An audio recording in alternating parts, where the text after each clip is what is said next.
JEE main में कई बार ऐसे क्वेश्चन आते हैं जहां कोई फॉर्मूला डायरेक्टली नहीं लगता, सिर्फ ग्राफ देखकर कंसेप्ट समझना पड़ता है।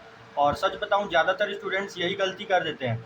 लेकिन आज की इस वीडियो में हम एक ऐसा पीवाईक्यू करने वाले हैं जिसे अगर आपने समझ लिया तो vapour pressure, boiling point elevation और ग्राफ इंटरप्रिटेशन तीनों कंसेप्ट हमेशा के लिए क्लियर हो जाएंगे। और सबसे अच्छी बात, ये क्वेश्चन बिना लंबी कैलकुलेशन के सॉल्व होगा। तो वीडियो को एंड तक जरूर देखिए, क्योंकि बीच में मैं आपको एक ऐसी ट्रिक बताऊंगा जिससे आप एग्जाम हॉल में ग्राफ देखकर आंसर इंस्टेंटली निकाल देंगे।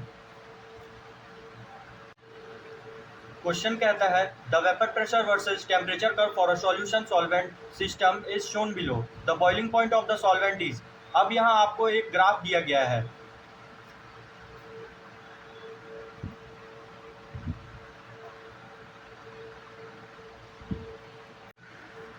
सबसे पहले ग्राफ को ध्यान से पढ़ते हैं। देखिए, वाई एक्सिस पे वेपर प्रेशर दिया हुआ है और एक्स एक्सिस पे टेम्परेचर दिया हुआ है। अब ग्राफ में दो कर्व दिखाई दे रही है, पहला है सॉल्वेंट, दूसरा है सॉल्यूशन। यही पूरा क्वेश्चन इन दो कर्व पर डिपेंड है।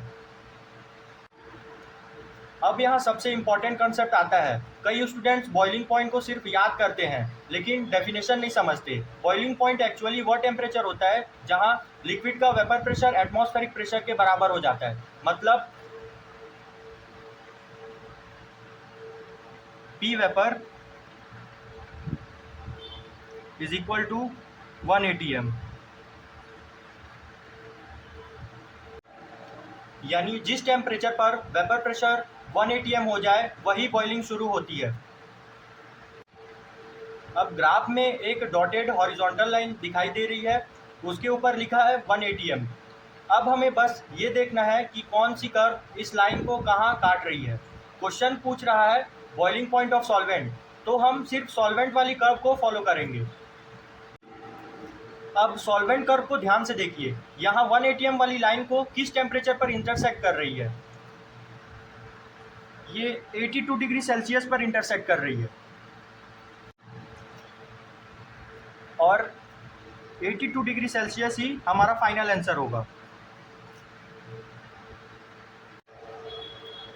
अब यहाँ एक बहुत इंपॉर्टेंट कंसेप्ट हिडन है, ध्यान दीजिए। सॉल्वेंट बॉईल हो रहा है 82 डिग्री सेल्सियस पे, सॉल्यूशन बॉईल हो रहा है 83 डिग्री सेल्सियस पे। लेकिन ऐसा क्यों हुआ? क्योंकि जब हम नॉन वोलेटाइल सॉल्यूट मिलाते हैं तो सॉल्यूशन का वेपर प्रेशर कम हो जाता है।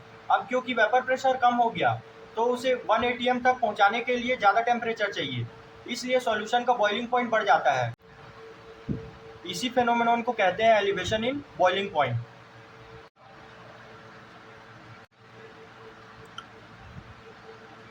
तो चलिए अब इसका क्विक रिकैप करते हैं। मैं आपको एक्सप्लेन कर देता हूँ। बॉइलिंग तभी होती है जब वेपर प्रेशर इक्वल हो जाए 1 atm के, और सॉल्वेंट कर्व 1 atm को 82 डिग्री सेल्सियस पर काट रही है, इसलिए boiling point of solvent 82 degree Celsius होगा।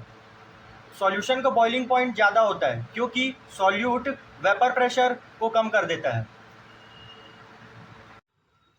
अगर आपको आज का एक्सप्लेनेशन हेल्पफुल लगा हो तो वीडियो को लाइक जरूर करें, और ऐसे ही जेईई मेन पीवाईक्यूज की डीप कंसेप्चुअल एक्सप्लेनेशन के लिए चैनल को सब्सक्राइब कर लीजिए। यहाँ हम सिर्फ क्वेश्चन नहीं करते, फिजिक्स को फील कराते हैं। मिलते हैं नेक्स्ट पावरफुल न्यूमेरिकल के साथ।